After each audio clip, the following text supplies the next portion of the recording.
네, 일본 정부가 내일 초등학교 교과서 검정 결과를 발표할 예정입니다.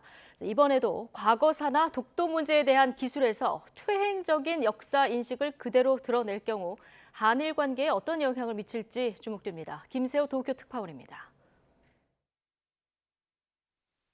일본의 이번 초등학교 교과서 검정 결과 발표에서 눈여겨볼 대목은 강제징용과 독도 영유권 등에 대한 서술입니다.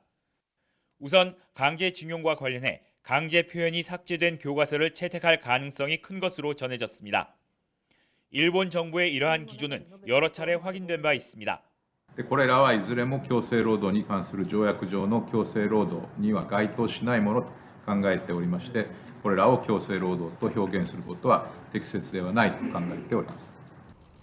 한일 양국이 강제징용 해법을 발표하고 정상회담에서 전면적인 관계 복원을 추진하고 있는 가운데 일본의 역사인식 후퇴가 확인되는 셈입니다. 일본 니혼 게이자이 신문의 여론조사에서 이달 한일 정상회담을 평가한다는 응답이 63%였던 반면 한국의 강제동원 해법으로 문제 해결이 되지 않을 것이라는 응답은 68%, 10명 중 7명에 달했습니다. 독도 영유권의 경우 일본 고유의 영토, 한국의 불법 점거라는 왜곡된 표현을 더 많은 교과서에 채택할 것으로 알려졌습니다.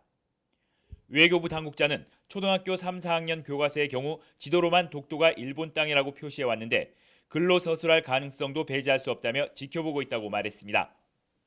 정부 고위 당국자는 일본 교과서 검정 발표에 일희일비할 사항은 아니라면서도 중대한 변화가 있다면 당연히 문제 제기를 해야 한다고 말했습니다.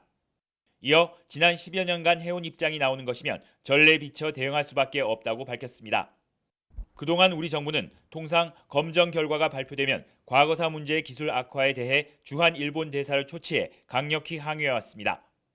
일본이 왜곡된 역사인식을 바탕으로 한 초등학교 교과서 채택을 강행할 경우 한일 정상회담 이후 모처럼 조성된 관계 진전 분위기에 찬물을 끼얹을 수 있다는 우려가 나옵니다.